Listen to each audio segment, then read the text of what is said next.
Okey, baiklah. Bismillahirrahmanirrahim. Alhamdulillahirrabbilalamin. Wassalatu wassalamu ala asyrafil anbiya'i wal mursalin wa ala alihi wa sahbihi ajma'in. Rabbi shrah li sadri wa yassir li amri wahlul 'uqdatam min lisani yafqahu qawli. Allahumma salli ala Muhammad wa ala alihi wa sahbihi wasallam. Baiklah, kita buka dulu majlis ilmu kita dengan membaca surah Al-Fatihah. A'udzubillahi minasyaitonirrajim. Bismillahirrahmanirrahim. Alhamdulillahi rabbil alamin. Ar-Rahmanir-Rahim. Maliki yaumiddin. Iyyaka na'budu wa iyyaka nasta'in. Ihdinas siratal mustaqim. صراط الذين أنعمت عليهم غير المغضوب عليهم ولا الضالين آمين. Baiklah, tanpa melengahkan masa lagi, saya perkenalkan diri saya. Saya Kak Nadira daripada Baharul Arifah. Ya, insya-Allah petang ini kita teruskan rutin 2 minggu sekali. Ya, rutin 2 minggu sekali, iaitu dalam program siri pengajar remaja Teenager Circle. Jadi saya serahkan terus kepada Kak Syafiqah untuk pembentangan. Dipersilakan Kak Syafiqah.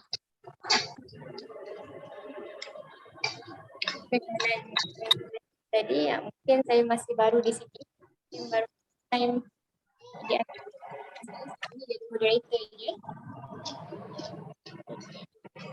Moderator lah hari ni kena jadi orang yang menyampaikan sharing dengan adik-adik semua.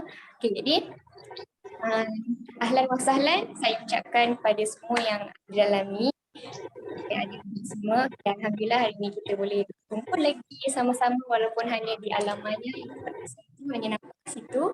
Okay, tapi terlebih dahulu sebelum saya sharing pada hari ini, marilah sama-sama kita makan sahabat kita, saudara-saudara kita yang terkesan dengan banjir yang sebelum ni kan. Ramai sebenarnya yang terkesan dengan banjir.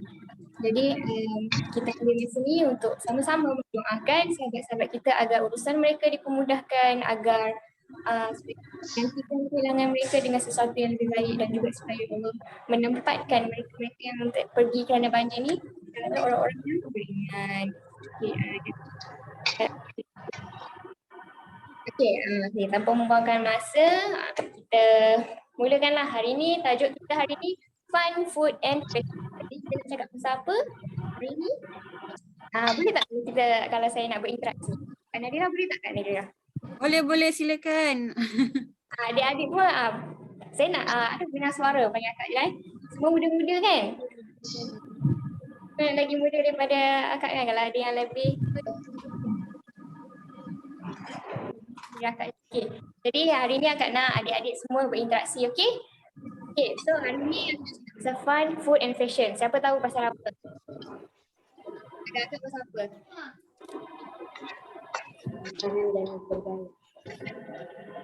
Ada yang bercakap pasal makanan dan bergaya. Cakap makanan dan bergaya. Okay, jadi hari ni kita nak cakap pasal fun, food and fashion. Okay. Sebelum tu, pergi pada isi kandungan apa yang akan nak cakap pasal pada hari ini adalah tentang mula kita kenal dulu. Kita kenal dulu. Dia orang kata tak kenal, tak cakap kan. Jadi kenal masalah fun, food and fashion ni. Siapa pasal fun, food and fashion ni nak cakap cara fashion tu. Kak Syafiqah, sorry Kak Syafiqah, suara macam tak berapa clear lah. Suara tak berapa clear? Macam tenggelam timbul gitu. Lain kot. Mungkin kena dekat sikit kot suara dengan mic. Apa mic? mic telefon. Okay, dengar tak sekarang? Sekarang dengar tak? Okay, jadi lepas kita dah kenal, kita pergi ke seterusnya tentang modernisasi dan pembaratan. Apa kaitan modernisasi dengan pembaratan ni? Sekejap lagi kita akan tengok, dan seterusnya kita pergi kepada culture strike. Culture strike ni apa? Nanti kita tahu. Okey, seterusnya kita pergi ke kesan dan akibat dan akhir sekali kita pergi kepada muhasabah diri. Muhasabah bersama. Okey.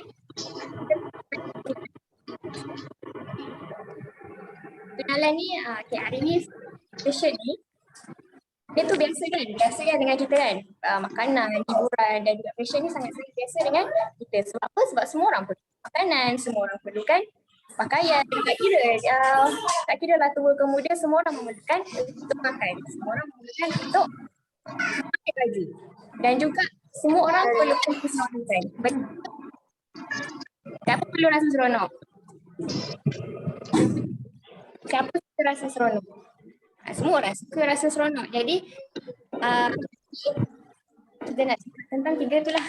Dan apa kaitannya dengan pemodenan yang tu nanti kita akan go through sama-sama. Okay, kat situ dia ada tulis. Tapi justru di sinilah Barat melakukan penyusupan. Penyusupan dari segi apa? Siapa agak-agak siapa tahu penyusupan dari segi apa? Sekejap dekat sini dia masalah teknikal sikit.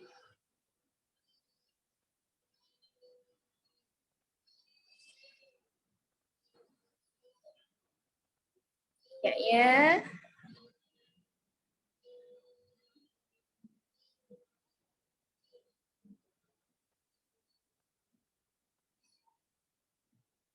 Siapa nak jawab soalan tadi? Penyusupan dari segi apa? Sekejap, sementara membetulkan ni.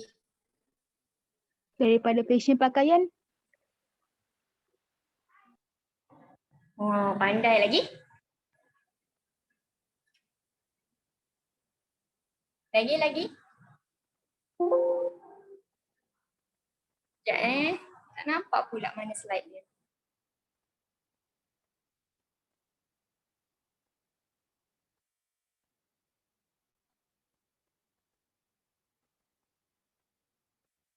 Saya bilang tutup.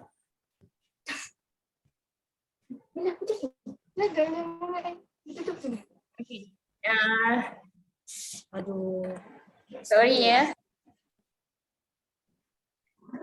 Okey, kita ke slide seterusnya. Kita pergi kepada okey, sebelum tu. Sorry tak nervous sikit for the first time. Okey, kita pergi pada modernisasi. Apa kaitan balik fashion ni dengan Ada bang. okey. Dah bang. Modernisasi adalah istilah yang digunakan untuk menunjukkan tentang kemajuan dan juga kemodenan yang dialami oleh masyarakat dunia. Dan kemajuan tu bukan saja dari segi teknologi ke gadget ke, kemajuan tu bukan dari segi itu je, tapi dari segi budaya dan juga gaya hidup. Budaya dan gaya hidup kita juga mengalami kemajuan. Kalau dulu biasanya orang Melayu pakai apa? Orang Melayu pakai songket, kain batik, pakai baju kebaya, tapi sekarang ni dah berubah. Okay.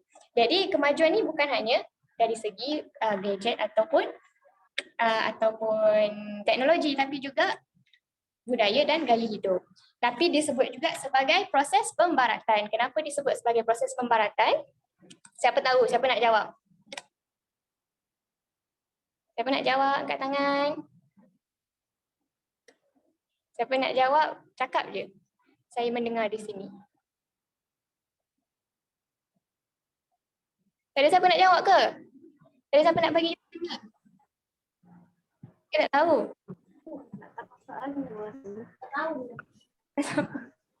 Okeylah. Kenapa disebut sebagai proses pembaratan? Pernah dengar tak? Pernah tak ada dalam situasi yang di mana kalau kita nampak kalau ada baju seksi sikit kan? Mesti ada macam, kau ni ikut sangatlah pakaian barat. Ikut sangatlah budaya barat. Pernah dengar tak? Jadi sebab disebut sebagai proses pembaratan. Sebab dia budayanya adalah daripada barat. Okey, hari ni kita mau kepada sejarah, okey? Hari ni kita belajar banyak sejarah. Jadi kalau siapa ngantuk, pasanglah muka dulu. Sebab kita nak belajar sejarah ni, sejarah umat Islam. Tapi apa pula kaitan sejarah dengan fun, food and fashion ni kan? Okey, nanti kita tahu. Jadi dia kenapa disebutkan proses pembaratan? Sebab idea-idea modernisasi ini datang daripada Barat dan dia mula aktif disebarkan ke seluruh dunia oleh kuasa-kuasa besar ke atas negara-negara yang dijajah. Kita semua tahu kan, belajar sejarah kan, macam mana negara-negara dekat Asia Tenggara semua tu dijajah oleh siapa? Siapa tahu? Fish. Lagi? British, Portugis, Jepun. Nah, itu adalah antara negara-negara yang menjajah Malaysia. Okey. Seterusnya, slide seterusnya.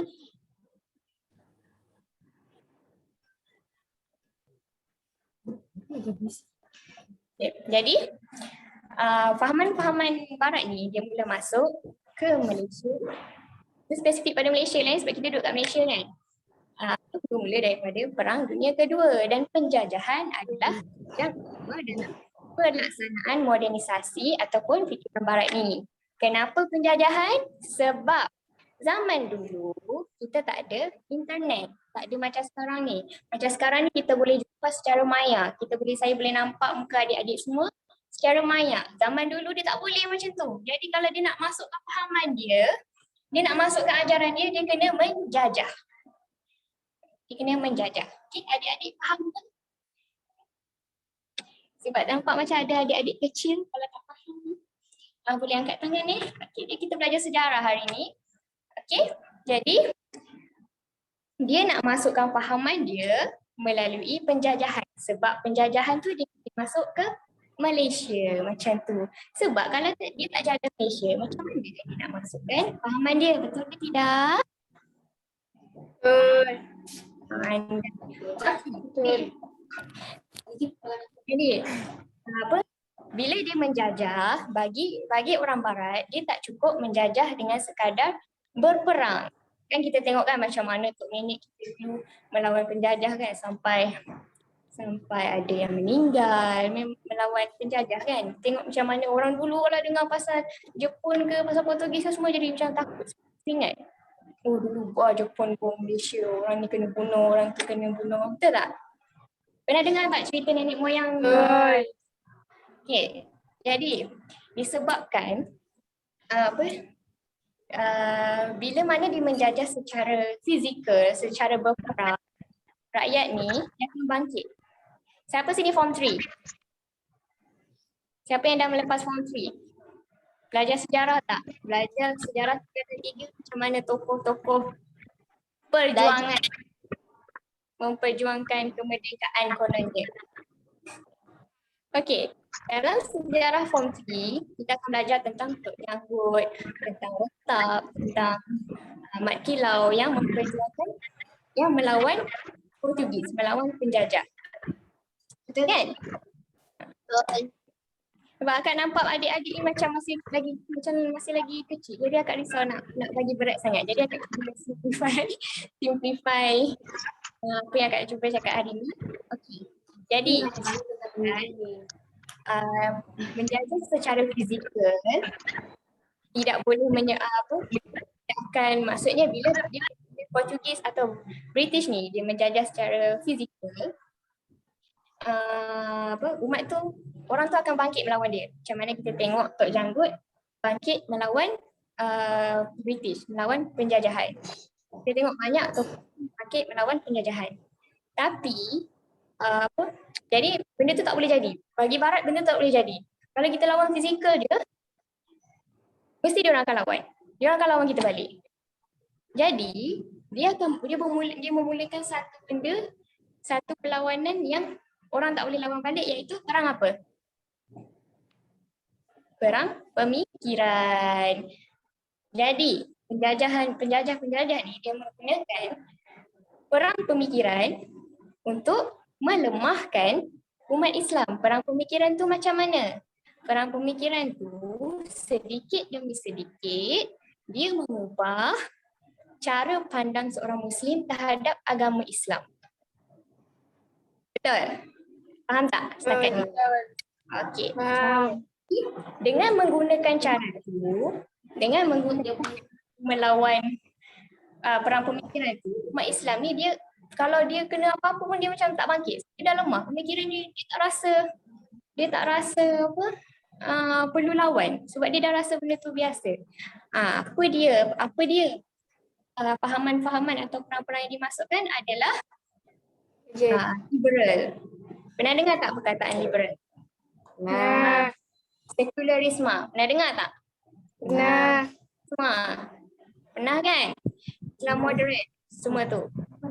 Itu semua adalah fahaman-fahaman yang Barat masukkan kepada umat Islam sekarang. Dan itu, benda-benda itu menyebabkan umat Islam ni jadi, pemikiran dia jadi apa?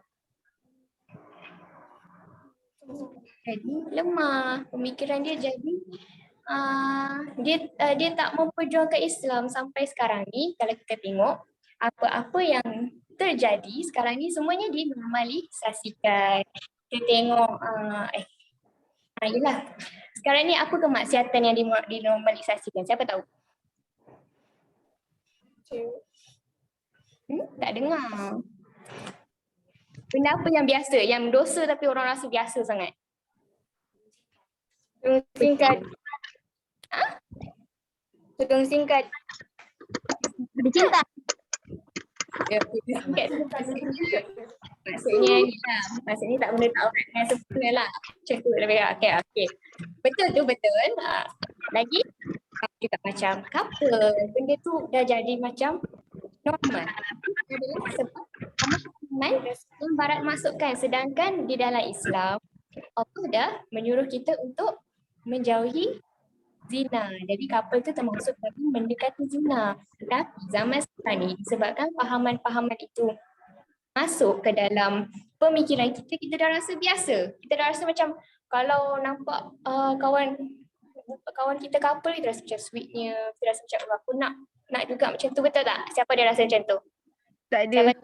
Betul? Alhamdulillah kalau tak ada tu. Kalau ada kita sama.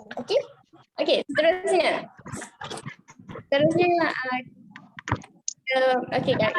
Benda ni sikit demi sedikit dia mengubah cara hidup kita kan. Dari dulu, kalau dulu orang menentang macam dulu Tok Janggut, dia menentang British, dia menentang penjajahan sebab apa? Sebab British waktu tu nak menerapkan cukai. Dalam Islam tak boleh pakai cukai. Jadi dia nak menerapkan cukai. Jadi dia menentang British sebab nak menerapkan cukai. Tapi sekarang cukai itu adalah benda yang biasa. Kita bayar cukai. Macam-macam lah kita bayar. Cukai tanah, cukai. Sedangkan kita punya duit gaji pun ada cukai dia semua.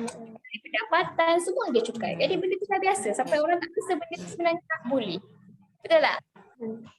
Jadi itulah antara sebab bahayanya pahaman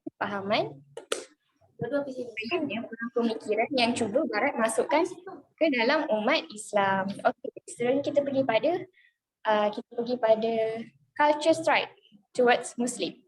Apa culture strike tu? Apa maksud culture? Culture tu maksudnya budaya. Strike tu maksudnya serangan. Jadi kita sekarang ni kita punya serangan budaya. Okey.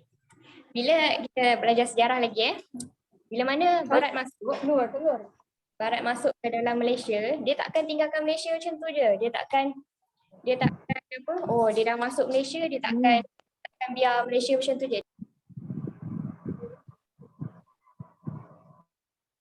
Dia mesti nak mengatur Malaysia mengikut cara hidup dia kan. Okey, jadi inilah dia culture strike dan inilah dia kesan-kesan culture strike ni terhadap umat Islam. Kita pergi kepada fun.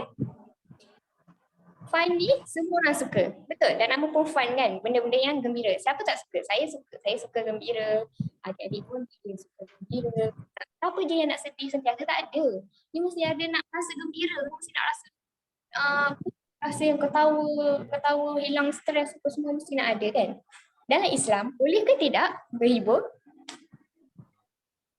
Boleh tapi tak boleh terlampau. Betul. Semangat. Betul. Boleh kita nak berhibur, menghilangkan stres kan. Yelah kita manusia, ada masa kita stres, masa kita terlalu banyak benda kan. Jadi kita nak tenangkan fikiran boleh, tapi jangan sampai berlebihan. Sebab apa? Sebab berlebihan itu akan melalaikan.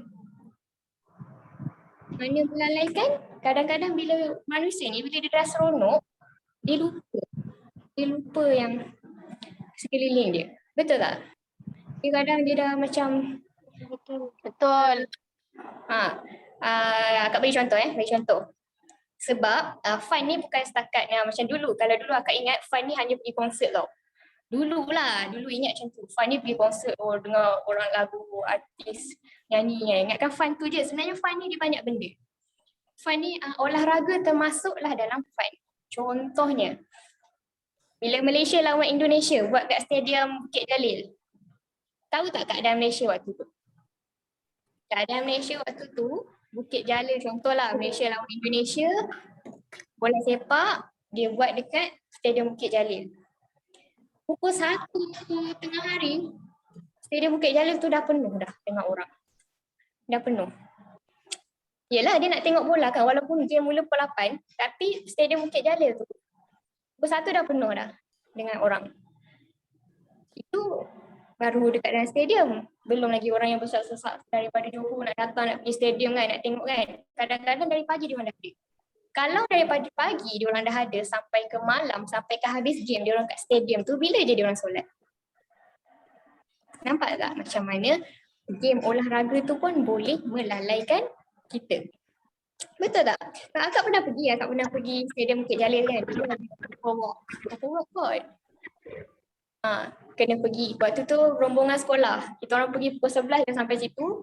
Sampai lepas Isyak baru balik rumah. Waktu tu nasib baiklah kat period kan.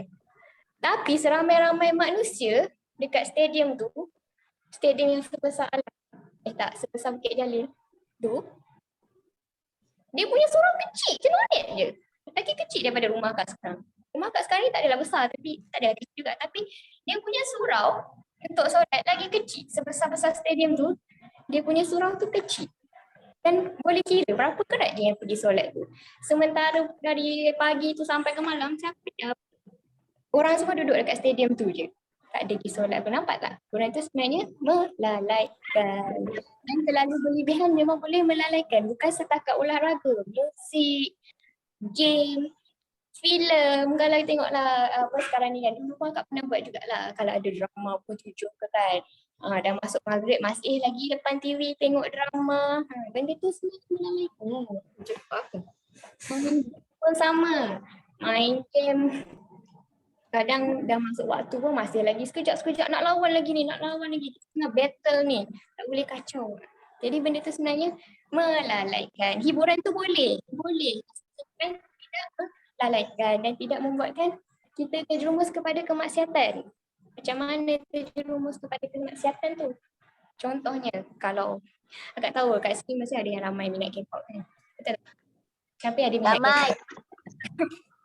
Okay, akak mengaku minat K-pop ni. Yelah K-pop lagu dia kecil. Setarian dia macam comel-comel macam tu kan. Dulu, akak pun macam tu. Kalau dengan K-pop kan, lepas tu berangan lah seorang-seorang dalam bilik konon-konon kita jadi idol ke apa kan. Memang agak merasa benda tu benda yang ada yang kata tak minat, baguslah kalau tak minat. Tapi kan biasalah perempuan ni bila dia tengok orang yang handsome ni dia jadi macam faham. Jadi benda tu sebenarnya dulu agak selalu buat benda tu. Jadi macam, yelah mak akak tak tahulah ni, korang diam-diam je. Dulu kan dalam bilik kan, duduk menari ikut tarian dia, sanggup belajar tarian dia tu. Tapi bila fikir balik kan, Ya, boleh. Bila fikir balik, kita duduk belajar menari apa semua kan, untuk apa? Bukan nak tunjuk orang. Tak, bukan nak, yelah waktu tu tak boleh dah nak tunjuk ke orang kan. Sekarang berani aku nak menari depan orang kena. Tapi untuk orang yang macam sekarang kan TikTok semua ada kan, menari depan TikTok semua tu untuk apa? Kita kena tanya balik, untuk apa kita buat semua tu? Kita buat semua tu kita bersama ke tidak? Itulah yang menyebabkan akak berhenti sekarang ni kan. Waktu anak dara dulu memang dengan K-pop kan. Jadi sekarang ni akak dah stop sebab apa? Sebab ada satu persoalan yang untuk apa aku buat ni? Aku buat ni Allah redha ke tidak? Aku buat ni sebab ke tidak? Antara sebab penyebab akak stop lah, tapi dulu pun jadi akak memahami jiwa-jiwa remaja ni memang lagu K-pop memang catchy. Faham sangat dah. Tapi mungkinlah akan ada satu hari nanti kita semua akan terfikir benda ni mendatangkan manfaat ke tidak, benda ni mendatangkan pahala ke tidak, Allah redha ke tidak. Jadi bila dah saat kita dah berfikir benda tu, insya-Allah kita akan slow-slow berubah. Tapi nak cakapnya macam ni lah, inilah antara salah satu cara budaya hedonisme. Budaya hedonisme, budaya sukakan hiburan. Itulah antara salah satu fahaman ataupun perang pemikiran yang Barat masukkan untuk umat Islam. Dia jadi bila manusia ni dia suka berhibur sangat kan, dia jadi lalai, dia jadi lupa. Dia jadi lupa nak tunaikan tanggungjawab dia sebagai seorang Muslim. Dia lupa solat, dia lupa jaga pergaulan. Jaga pergaulan tu masuklah. Sebab apa? Sebab kalau kat konsert tu kan, kalau pergi konsert kan, mesti tak adanya kalau kat konsert atau kat stadium tu dia nak asingkan lelaki sini, perempuan sini, tak. Campur semua. Jadi bila terlalu berlebihan dia akan melalaikan. Itu antara hedonisme ni antara perang-perang racun lah. Kita panggil racun yang meracuni pemikiran umat Islam. Okay, seterusnya kita pergi pada food. Ada makanan. Siapa je yang tak suka makan? Kak pun suka makan. Ada quote yang cakap apa? I like food more than I like people kan? Biasa quote tu Kak biasa dengar. Dulu Kak satu. Jadi makanan ni dia ada 3 hukum dia. Halal, haram dan juga syubhah. Halal haram tu dah jelas. Syubhah tu macam mana? Siapa tahu? Ragu-ragu. Okey, betul. Jadi apa kaitan makanan food ni dengan perang pemikiran? Siapa tahu? Siapa nak mencuba menjawab? Cepat-cepat, siapa nak cuba? Sebab jawab kan kamu malas lah. Jadi lupa tunjuk kamu dengar apa dia cakap. Tak tahu. Tak tahu. Kalau banyak makan jadi apa? Obesity. Terlalu makan tu juga memang keperluan asas. Keperluan yang perlu kita turuti. Sebab itu adalah keperluan asas. Kalau kita tak makan, kita akan sakit. Tapi kalau makan terlalu banyak pun akan sakit. Jadi, makan ni kan, siapa pernah tengok mukbang? Siapa tahu mukbang tu apa? Pernah tengok mukbang? Tak apa, pernah tengok. Ini antara yang boleh menyebabkan akak naik selera makan tau. Dia tengok mukbang kan. Biasa orang mukbang ni dia bukan makan sedikit. Makan sampai banyak. Kadang-kadang dia makan 5 pack lagi. Benda tu membahayakan kesihatan ke tidak? Membahayakan. Ya. Manusia ni dia nafsu makan ni kadang-kadang. Bila makan terlalu banyak, kita jadi malas beribadah. Kalau contohlah. Angkat pun sama juga. Makan tengah hari pukul 1, makan nasi lemak dengan ayam berempah. Memang sedap. Masuk waktu Zuhur, nak solat jadi ngantuk lah. Tidur baru kelas. Benar? Jadi macam tu. Jadi makan terlalu banyak ni, atau makan makanan yang berlemak tinggi, berkolesterol tinggi ni, dia memang mendatangkan binasa pada badan. Dia cakap apa? Kerana mulut badan binasa. Macam tu. Makan terlalu banyak pun boleh jadi diabetes, boleh jadi sakit buah pinggang. Macam contohnya kalau contoh makan tu makan suplemen. Suplemen tu biasanya kalau benda tu tak diperlukan dia makan efek pada buah pinggang. Sekarang ni kan kalau Malaysia biasa standard beauty dia apa? Tall, tinggi, putih dan ramping kan. Kolesterol. Okay, standard. Kita nak cakap sekarang ni standard beauty, standard kecantikan rakyat Malaysia ni adalah apa? Tinggi, cerah dan ramping. Itu adalah standard kecantikan kan. Jadi adanya suplemen yang mencantikkan, memutihkan, betul tak? Betul. Benda-benda yang tak perlu tu bila masuk dalam badan, dia akan bagi efek pada badan. Macam akak mengakui lah dulu kan, waktu zaman akak muda, zaman muda remaja ni kita banyak benda yang nak mencuba, banyak benda yang kita orang kata darah tengah muda, darah tengah panas kot. Yelah. Jadi nak cantik beli suplemen banyak-banyak kan, semata nak putih, semata nak banyak beli, akak beli suplemen dulu. Bagi duit belanja kita simpan beli suplemen. Jadi sekarang ni dah insaf lah kita tahu benda tu sebenarnya tak perlu pun. Kita nak cantik tak apa. Kalau kita nak cantik kan untuk pandangan mata Allah, bukan pandangan mata manusia gitu. Tapi tetap juga perempuan, fitrah dia memang suka kecantikan. Jadi sebab itulah dia makan macam tu sebab nak cantik. Betul tak? Perempuan ni dia memang sangat suka orang puji dia cantik. Dia sangat suka merasa diri dia cantik. Itu memang fitrah perempuan. Jadi kita berbalik pada food tadi. Kita dah jauh pula. Kita balik pada food. Okay, dia tulis tu budaya makan dekat restoran, kafe walaupun mahal. Tapi sebab kehendak diutamakan juga. Sekarang ni kan trend kan makan dekat kafe mahal. Ataupun beli air Starbucks, ambil gambar, letak kat Instagram. Cakap hari ni makan Starbucks macam tu. Siapa pernah buat? Akak pun pernah buat jugalah sebab tak selalulah minum Starbucks kan. Setahun sekali je minum. Jadi bila dah minum tu, ambil gambar, letak kat Instagram. Jadi benda-benda, kadang ada kafe, lagi sekarang ni orang kata apa? Kafe hunting. Kafe hunting, tahu kan? Kafe cantik untuk ambil gambar, kafe yang mana-mana duduk pun dah cantik ambil gambar. Bukan orangnya tapi gambarnya yang cantik macam tu. Okay.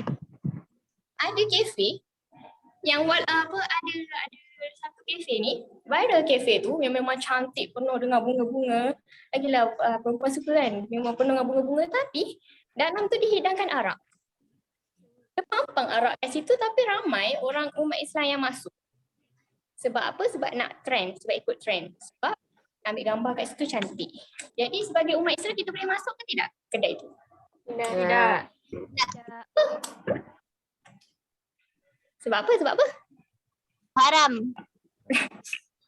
Walaupun makanan yang disajikan dalam kafe tu ialah mungkinlah halal kan.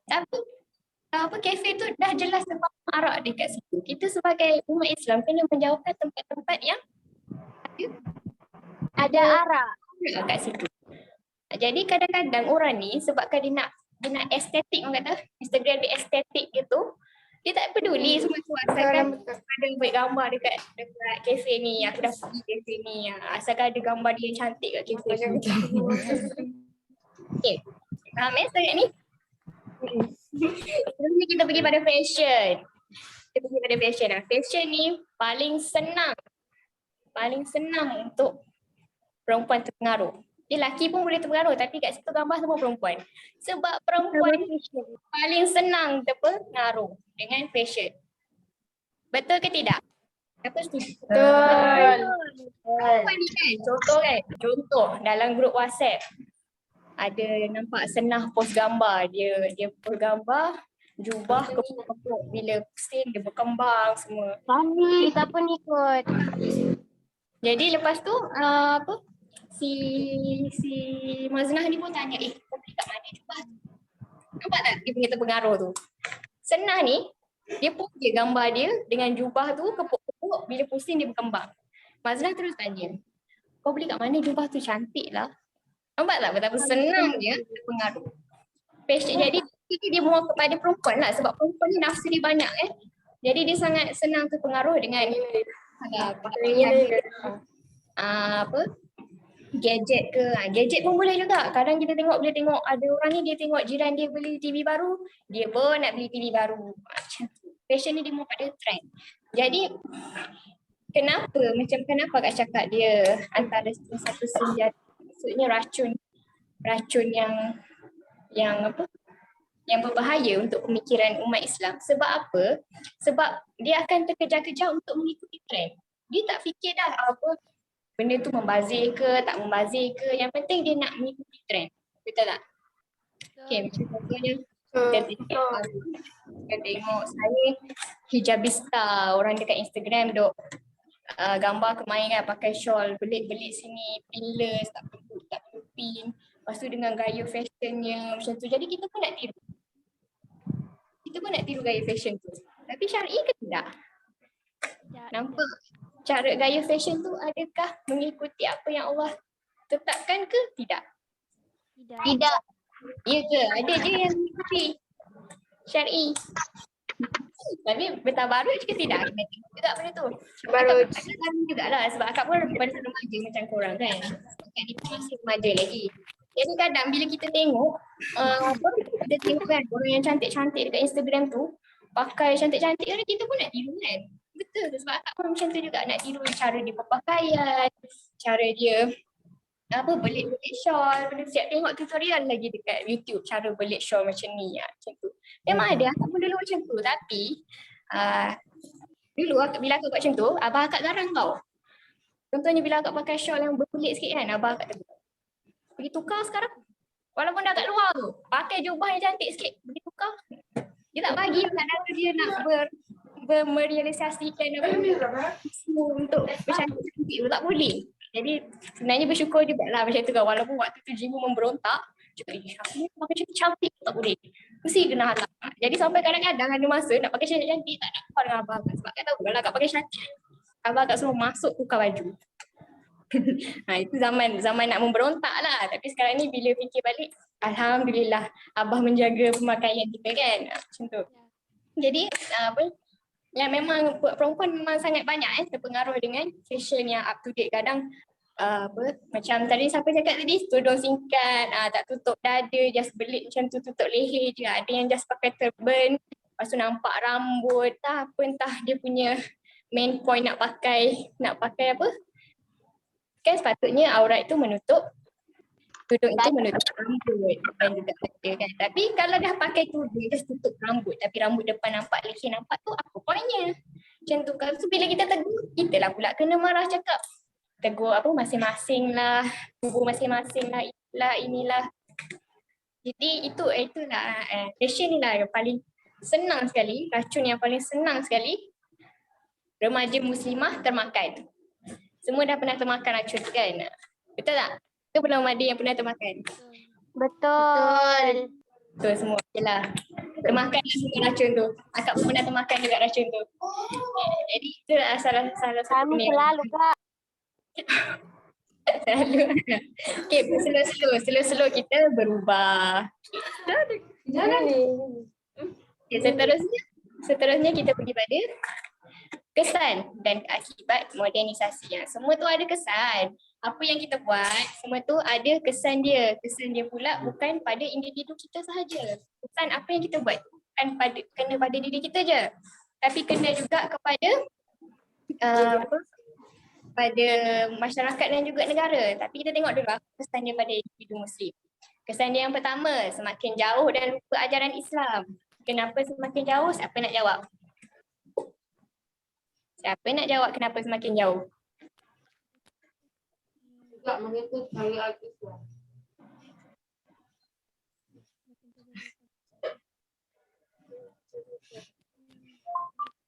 Nampak masing-masing muka tengah berfikir tu. Okay, antara sebabnya sebab kadang bila dah terlalu ikut trend, terlalu ikut hawa nafsu, dia dah tak fikir, oh Islam ni boleh ke tak dalam Islam buat macam ni? Redha ke tak dalam Islam buat macam ni? Kalau kita tengok TikTok kan, siapa ada TikTok? Siapa ada TikTok? Siapa ada TikTok? Semua ada. TikTok tu macam-macam ada. Kalau TikTok kan sekarang ni ada trend kan, trend menari ikut muzik apa semua. Jadi kalau kita tengok ramainya perempuan, remaja muslimah yang menari gelek-gelek kat situ.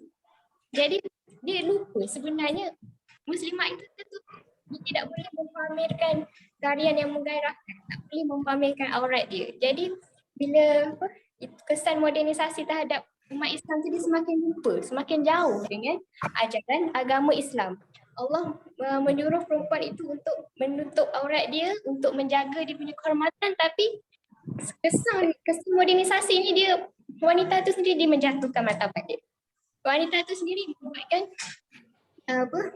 membuatkan dia tidak sepatutnya dihormati. Betul tak? Kadang kita Betul. tengok Betul. Ya.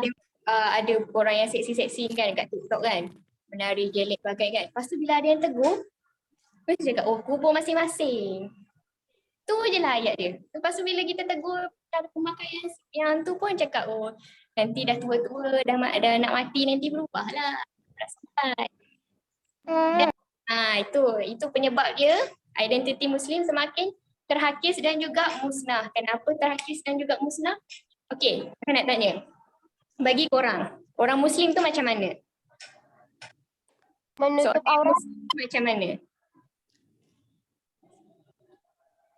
Siapa boleh jawab? Diri. Menutup aurat. Menutup aurat. Lagi? Jauhi zina.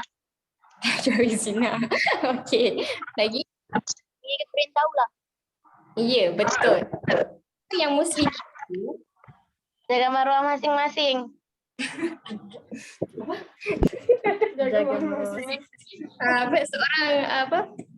dia yang tadi mengikuti segala perintah Allah dan meninggalkan larangannya. Ya, itu sepatutnya bagi seorang Muslim itu dia cara hidupnya pun kena Islam. Kalau setakat seseorang tu dia hanya solat dan puasa, adakah dia menjadikan orang itu beridentiti Muslim? Siapa nak jawab? Kalau setakat solat dan juga puasa tak menjadikan seorang itu beridentiti Muslim. Sebab kalau gaya hidup dia tidak mengikuti apa yang Allah perintahkan. Contohnya dia solat, dia puasa. Tapi at the same time dia mendekati zina. Dia berzina. Dia menjaga pergaulan. Dia menunjukkan aurat dia. Jadi dan sebab itulah dikatakan identiti Muslim semakin terhakis. Kadang-kadang kalau kita tengok orang-orang kat Instagram atau orang kat real life lah, orang yang pakai seksi ni, kadang kita tak tahu dia ni Islam ke tidak. Bila kita nak tahu dia Islam, bila kadang-kadang bila hari raya dia pakai tudung. Tak pun dia ziarah kubur. Dia cakap caption dia, Assalamualaikum. Baru kita tahu, oh Islam rupanya. Kalau tak kita tak tahu. Sebab pakaian dia tu Tidak macam menutup aurat. pakaian dia tu macam Mak Saleh. Sebab itulah dipanggil juga proses pembaratan. Sebab apa-apa kita tengok pakaian yang tak menutup aurat sikit macam Mak Saleh kan. Jadi macam mana kita nak tahu walaupun dia Muslim tapi kalau identiti dia tidak menunjukkan bahawa dia tu Muslim, cara hidup dia tu bukan cara hidup orang Islam, jadi identiti Muslim tu akan terhakis dan akhirnya pemikiran tu merosot dan melemah. Pemikiran merosot dan melemah tu macam mana? Walaupun sepandai mana pun orang, tapi kalau pemikiran Islam dia tu merosot dan melemah, tak ada gunanya dia. Contoh bila hari ni 25 hari bulan hari apa? Perayaan apa hari ni? Perayaan Christmas. Jadi setiap tahun akan dibangkitkan tentang ucapan hari Christmas. Sama ada boleh ke tidak kita mengucapkan hari raya Christmas apa semua kan? Jadi boleh ke tidak? Siapa nak jawab? Boleh. Tidak. Okey, betul tidak? Sebab apa? Sebab Christmas tu adalah perayaan agama.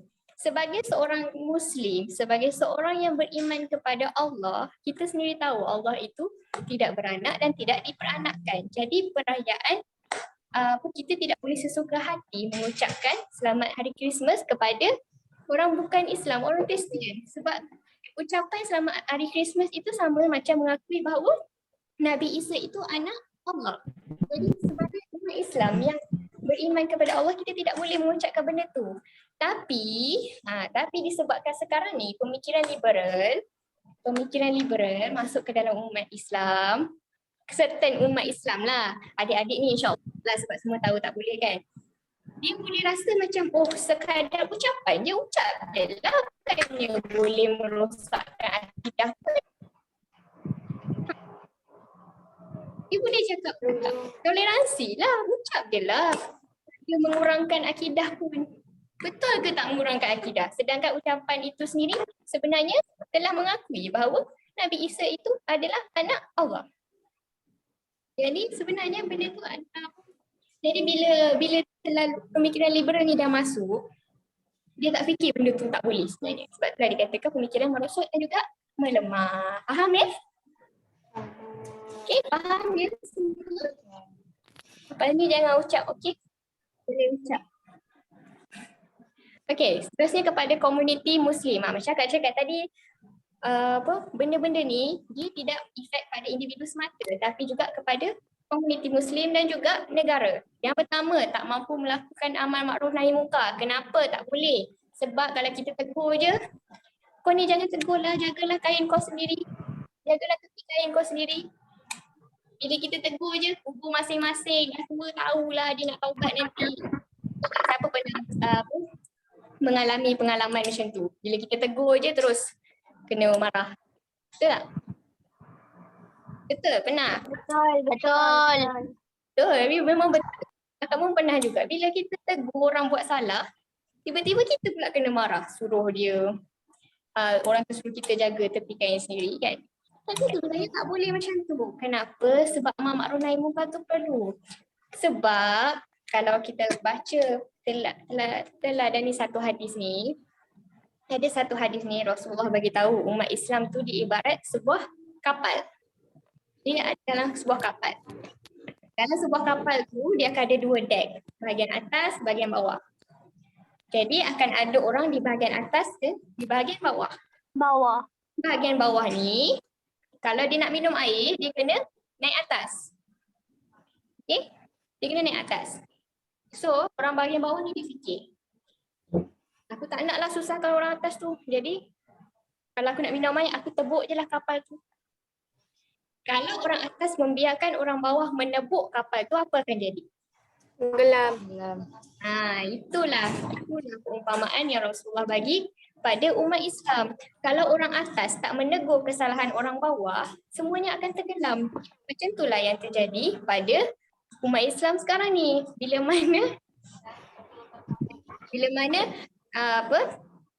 mana kita tak ada amal makruf nahi munkar, kita tak menegur orang-orang yang melakukan maksiat, kita semua akan tenggelam. Kita semua akan hidup dalam keadaan masyarakat yang tidak Islami. Sekarang ni adik-adik rasa semuanya kita duduk dalam masyarakat yang Islami ke? Walaupun Malaysia ni majoriti dia Islam. Tidak. Betul kan? Kita sendiri pun tak rasa yang kita hidup dalam masyarakat yang Islam. Sebab masing-masing maksiat di sini, orang maksiat. Jadi kita nak tegur pun tak boleh macam tu. Jadi itu menyebabkan komuniti menjadi rapuh dan juga lemah dalam segala aspek. Lemah tu macam mana? Ya lemahlah, semangat Islam tak ada kan? Lembik. Okey, seterusnya kita pergi ke negara.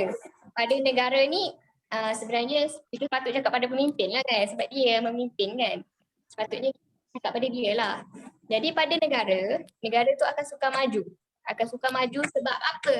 Sebab walaupun kita ni ada pemimpin Islam, pemimpin kita beragama Islam, kebanyakannya beragama Islam. Malaysia ni majoritinya orang Islam. Tapi tetap tak maju, kenapa? Sebab ada rasuah sana sini.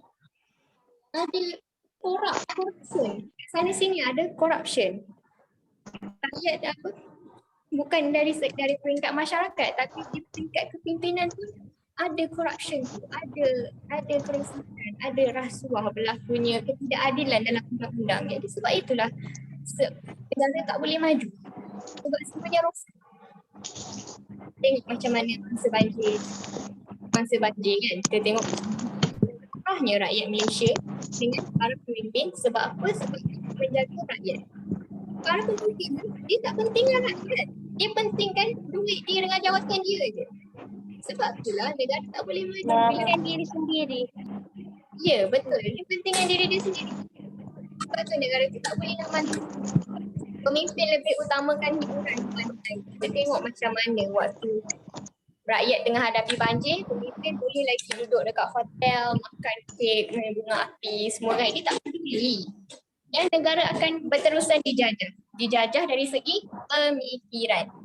walaupun kita ini tak berperang dari segi fizikal, kita tidak berperang macam dekat Palestin ke apa, tapi negara kita akan terus juga dijajah dari segi pemikiran. Pemikiran kita masih lagi mengikuti budaya dan juga fahaman, bukan budaya dan juga fahaman Islam. Betul tak?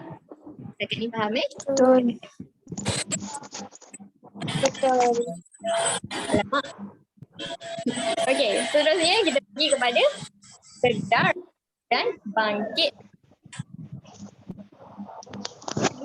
Sedar dan bangkit ni kita sesi muhasabah lah, muhasabah kita bersama, sebab macam Akak cakap tadi, Akak pun ada juga masa-masa yang fun, yang lalai apa semua kan. Jadi kita sama-sama lah bermuhasabah. Okey, untuk sedar dan bangkit ni kita kena kembali pada hukum asal perbuatan manusia.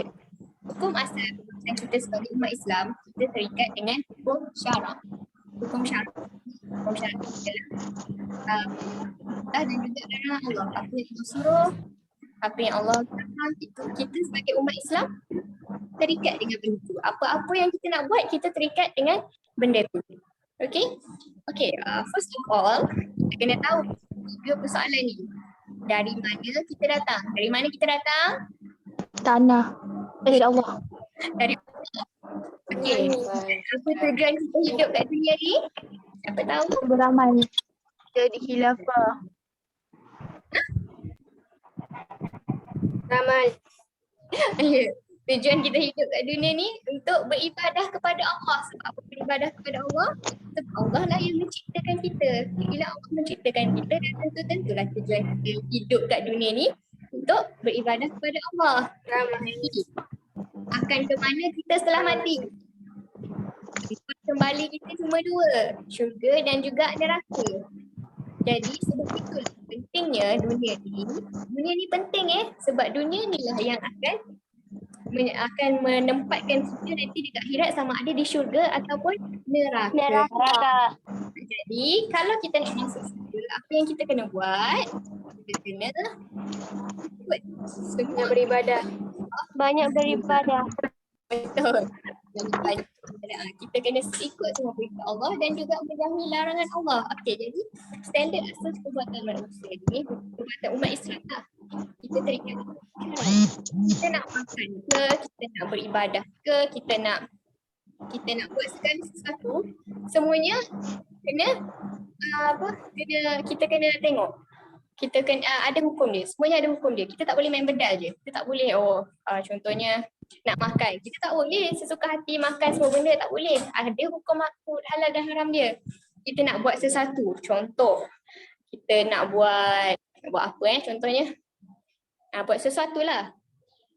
Kita nak buat sesuatu. Ada hukum dia, kita tak boleh main sesuka hati buat.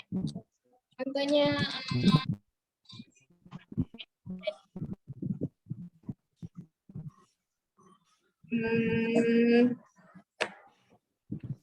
Makan babi. Ya, contohnya makan. Okey, Akak bagi contoh kita nak makan. Makan itu adalah Makan itu adalah satu keperluan. Makanan haram. Ya. Makanan itu adalah makan itu adalah satu keperluan. Satu keperluan hidup. Tapi kita kena tengok kita makan apa.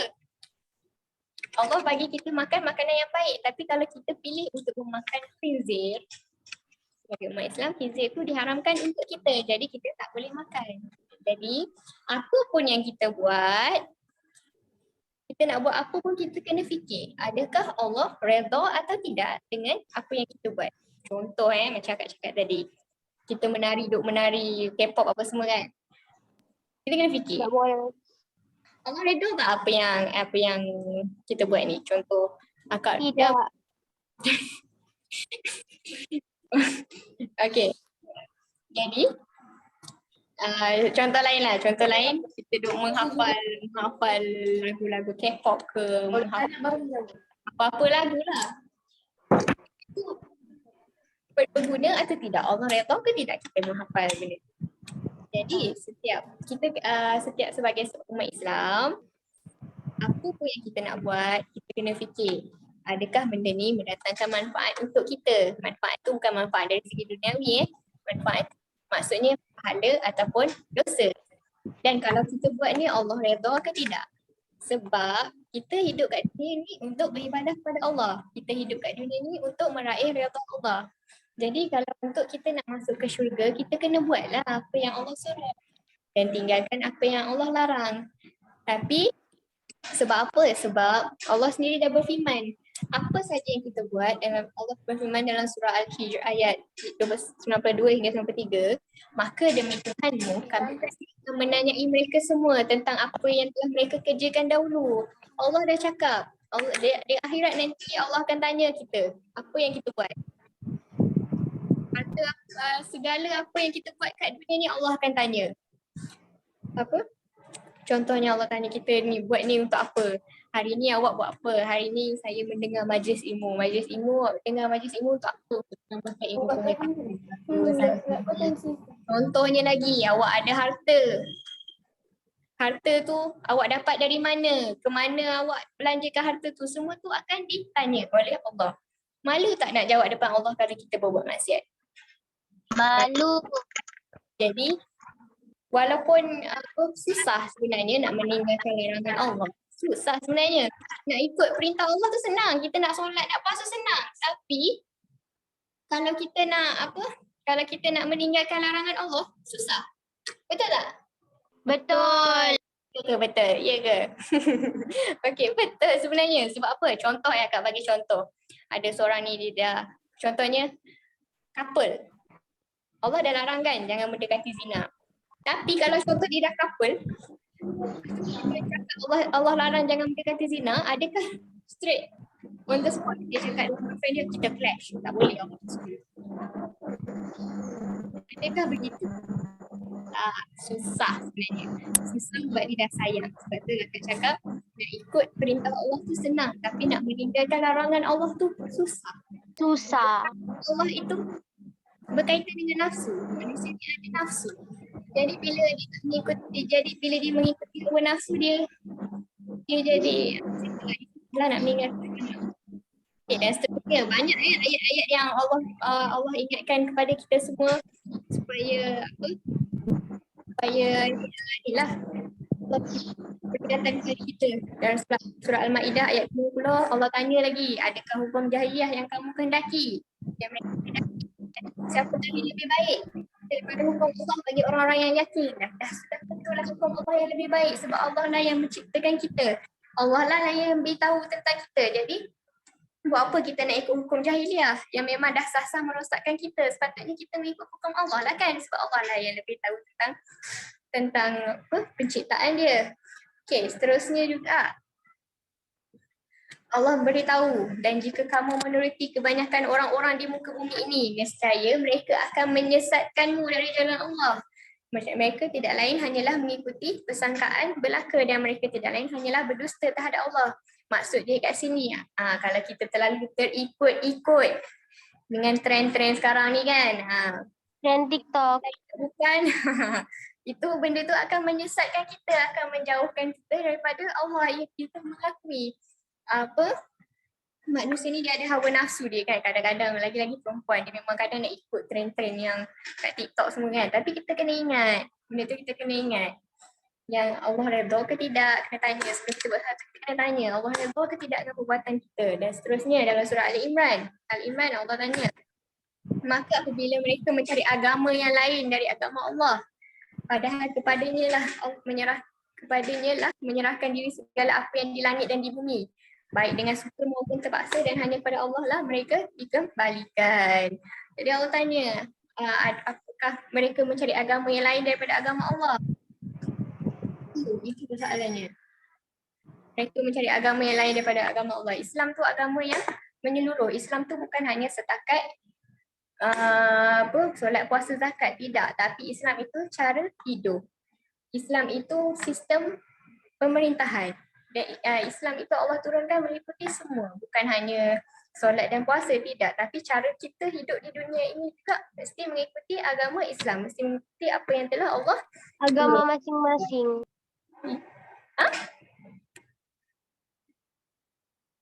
Saya tak berapa dengar. Okey, seterusnya. Okey, what to do right now? Apa kena buat sekarang? Apa kita kena buat sekarang? Sekarang ni kita kena buat macam ni. Bila kita dah tahu fahaman-fahaman yang meracuni kita semua ni, first of all kita kena tinggalkan segala ajaran penjajah. Memang tak senang memang tak senang nak buat begini, memang tak senang sebab kita hidup di dunia yang apa? Hidup di dunia yang penuh dengan hawa nafsu, benda-benda yang menaikkan hawa nafsu kita. Jadi nak apa yang dia tertulis kat sini memang sangat tidak senang, tapi insya-Allah pelan-pelan kita boleh buat bila mana kita faham bila mana kita faham persoalan kehidupan tadi kan, ke mana kita akan pergi. Dan bila mana kita faham kita hidup di dunia ni untuk apa. Apa yang perlu kita buat, tinggalkan segala ajaran penjajah. Kita kena kembalikan peranan dan kekuatan agama dalam kehidupan. Kita kena tahu bahawa agama Islam itu bukan hanya sekadar solat, puasa, tapi agama Islam itu adalah sistem kehidupan kita. Apa yang kita makan, apa yang akan kita buat semua tu, Islam dah tunjukkan caranya. Dan kemudian kita kena bersihkan pemikiran dari anasir yang negatif. Segala apa yang negatif kita buang. Segala apa yang tak mengikuti syariat Allah, kita jangan ikut. Dan seterusnya, kita kena kembali baca, faham dan amal Al-Quran. Kenapa? Sebab dalam Al-Quran itulah segalanya dah tertulis dalam Al-Quran dan juga hadis. Bagi orang-orang yang beriman, kalau dia baca Al-Quran tu ya memang kita tak faham bahasa Arab kan. Tapi siapa yang faham tu Alhamdulillah. Tapi kalau tak faham, baca terjemahan dia. Bila kita baca Al-Quran dengan terjemahan dia, kita akan tengok betapa banyaknya peringatan, nasihat yang telah Allah bagi kepada umat Islam. Jadi kita balik pada Al-Quran dan juga hadis. Macam mana cara hidupnya, nak menjalani hidup ni kita balik semula pada Al-Quran dan hadis. Yang kelima, masyarakat perlu berani menegur kesalahan, amar ma'ruf nahi munkar. Okay, kita ni kalau nampak ada kawan yang melakukan maksiat, ada orang yang melakukan maksiat, kena berani tegur dia. Mesti menegur. Kena beranilah tegurlah dia. Sebab apa? Yelah kita sebagai sesama umat Islam kan, kenalah kita tak nak kapal kita tu karam. Jadi kita kenalah menghalang orang bawah tu untuk melubangkan kapal. Jadi kita kena berani menegur. Dan yang keenam, pemimpin. Jadi sepatutnya kita kena cakap kat pemimpin lah. Tapi sebab kan akak tak boleh cakap kat pemimpin, akak cakap lah kat adik-adik ni yang memang boleh akan menjadi pemimpin satu hari nanti kan. InsyaAllah kena tegas, kena amanah dalam mendidik rakyat. Adik-adik ni nanti satu hari nanti mungkin ada juga yang dah jadi ibu. Jadi sebab kalau nak jadi ibu, kita kena tegas dan amanah dalam mendidik anak. Sebab anak-anak tu amanah. Jadi kita kena mendidik dia sesuai dengan aturan Islam. Kita tak bolehlah biarkan anak macam kalau anak nak ikut trend terkini kita biar cakap yelah yang orang kata YOLO, you only live one, masa dia remaja kan macam tu. Tak boleh macam tu. Kita kena ajar dia mengikut mengikut acuan Islam macam tu. Okay, itu apa yang perlu kita buat supaya jati diri Muslim yang sebenarnya terbentuk dalam diri, supaya orang kita sebagai umat Islam ni nampak orang non Muslim pun boleh nampak kita ni lah Muslim yang macam ni lah sebenarnya gaya hidup Muslim. Gaya hidup Muslim tu bukan hanya solat ke puasa ke tak, tapi gaya hidup Muslim itu more than that, yang mengikuti gaya hidup Muslim macam tu.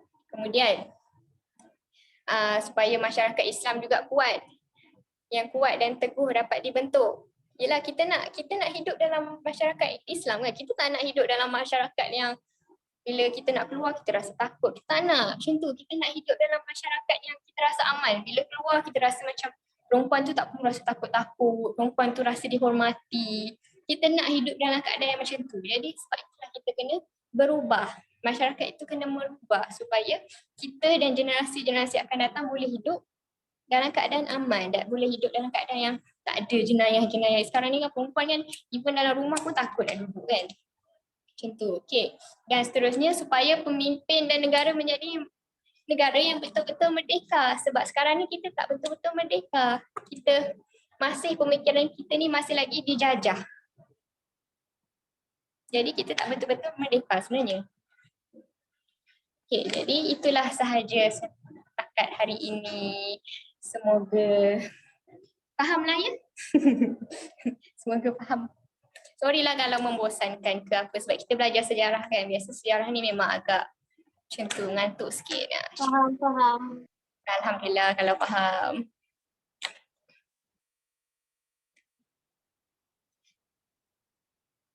Okay, kalau faham kita setakat tu je lah. Ada soalan ke nak tanya dekat Kak Syafiqah? Ada soalan ni?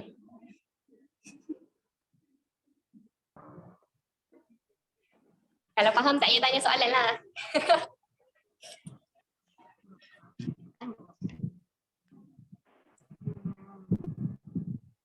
Okay, kalau tak ada, alhamdulillah lah, kita boleh tutup teruslah Kak Syafiqah.